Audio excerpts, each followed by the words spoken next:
Thomas et Emma se réjouissaient de l'absence de leurs parents, qui étaient partis en voyage d'affaires pour leur entreprise. En effet, ils allaient être autonomes pendant quelques jours. Un soir, alors qu'ils étaient devant la télévision, un flash info vint perturber leur programme. L'annonce était quelque peu inquiétante. Une femme s'était enfuie d'un hôpital et était décrite comme dangereuse. Elle était reconnaissable de par ses jambes coupées et sa façon de se déplacer. Cette dernière se déplaçait à l'aide de 2 couteaux qu'elle plantait dans le sol afin de mouver son corps mutilé vers l'avant.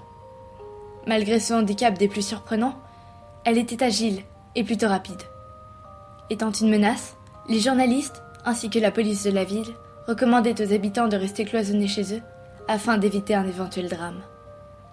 Surpris de cette information inattendue, ils n'y croyaient tout simplement pas.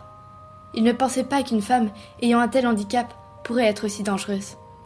Bien au contraire, ils se lancèrent même dans une soirée film d'horreur. La nuit tombait. Thomas s'endormait avec inquiétude. Et si tout cela était vrai? Durant la nuit, le jeune garçon avait le sommeil perturbé. En effet, il y avait comme un bruit de grattement sur le sol.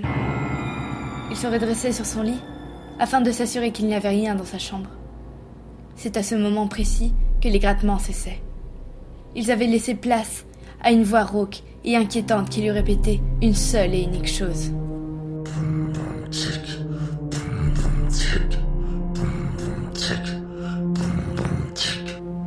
Thomas s'était mis à hurler, puis s'était réveillé en sueur. Ce n'était qu'un rêve, se disait-il. Après s'être remis de ce cauchemar, il s'était levé.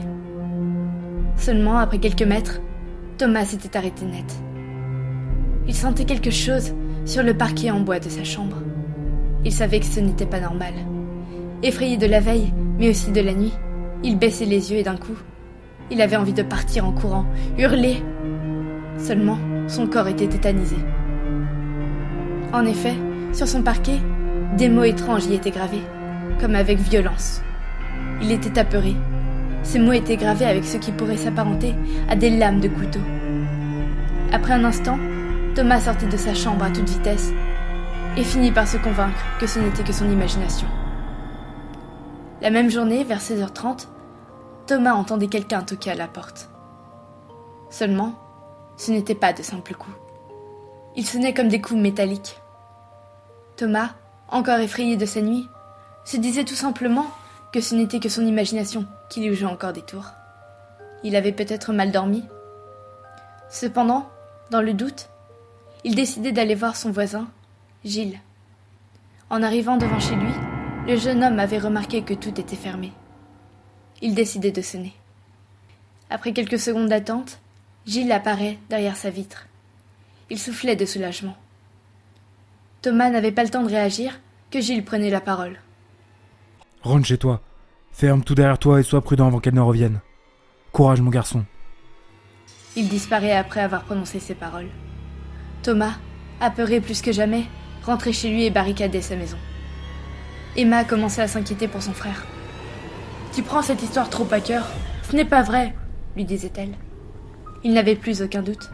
Thomas y croyait dur comme fer. Il se sentait rassuré d'être enfermé chez eux. Le soir tombait. Emma et Thomas se retrouvaient devant la télévision. Aux informations, ils apprenaient que des personnes avaient été poignardées à plusieurs reprises et avec sauvagerie. Les journalistes informaient que la police ferait des rondes toute la nuit. D'un coup, Emma s'inquiétait aussi. Elle commençait à rejoindre son frère dans la peur. Cependant, elle se souvenait que l'un de leurs cousins, Arthur, travaillait lui-même dans la police. Sans plus attendre, Thomas attrapait le téléphone. Il demandait à son cousin si tout cela était vrai, et il en a eu la confirmation. Arthur lui disait qu'il viendrait les voir au cours de la soirée, afin de s'assurer de leur sécurité. Durant cet appel, Emma était montée dans sa chambre. À la fin de l'appel avec son cousin, Thomas se laissait tomber sur le canapé.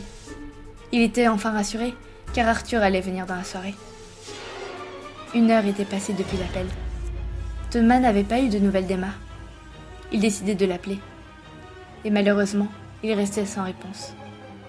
Pour se rassurer, le jeune garçon décidait d'aller la voir dans sa chambre.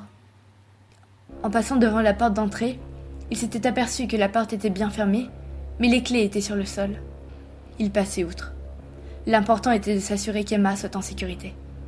Cependant, C'est en regardant l'escalier que Thomas se tétanisait. Il avait devant lui une traînée de sang frais, ainsi que des crevasses de chaque côté du sang. Thomas voulait crier de toutes ses forces. Cependant, aucun son ne réussissait à sortir de sa bouche. Il s'était contenté de monter les escaliers 4 à 4 jusqu'à la chambre d'Emma. La porte de cette dernière était complètement détruite. Il lançait un regard dans la chambre. C'est à ce moment-là que ses yeux rencontraient une vision d'horreur. Il voulait une fois de plus hurler, pleurer, courir, s'enfuir. Il était comme bloqué devant la vision qu'il observait. Emma était sur le lit, les yeux ouverts, le regard vide, le bras tombé dans le vide. Elle gisait dans son sang. Elle était plantée à plusieurs reprises, avec une sauvagerie que personne n'oserait imaginer. Ses intestins sortaient de son corps, il tombait de son lit et terminait par terre. Thomas croisait le regard vide de sa sœur, et c'est à ce moment-là qu'il entendait derrière lui. Pris de frissons et de sueur froide, Thomas se retournait et se trouvait face à celle qui venait d'assassiner sa sœur, avec une telle violence, celle qui avait ravagé son parquet la nuit, celle dont tout le monde avait peur dans la ville. Devant cette femme maculée du sang de sa sœur, Thomas était paralysé. Son souffle était coupé. Le protagoniste s'approchait de plus en plus de lui. Dans un élan de furie, Thomas reprenait ses esprits. Il assénait le monstre d'un coup de pied dans la tête. Elle était projetée assez loin pour laisser le temps à Thomas de prendre la fuite. La femme mutilée se relevait aussitôt. Son regard avait changé. C'était un regard de haine et d'hystérie. Elle se traînait désormais beaucoup plus vite pour rattraper le garçon. Arrivé en bas des escaliers, Thomas entendait une sirène de voiture. C'était Arthur. Il ouvrait la porte. Arthur croisait le regard de son jeune cousin, qui était en train de courir vers lui. Il courait à son tour. D'un coup, Thomas tombait au sol. Criant son nom, Arthur le prenait dans ses bras. La femme, la Boom Boom Chick, était forte, rapide et agile. Elle avait réussi à lancer une lame et cette dernière avait transpercé le jeune homme. Thomas, dans les bras de son cousin, commençait à perdre connaissance. Elle avait gagné. Son regard se faisait brillant. Elle était ravie. Son sourire s'était élargi jusqu'aux oreilles. Un rire éclatait. Un rire démoniaque, sombre, rauque. Le monstre, hystérique, regardait le jeune homme se vider de son sang, amusé d'avoir pu démontrer son pouvoir meurtrier face à ceux qui se devaient de l'abattre.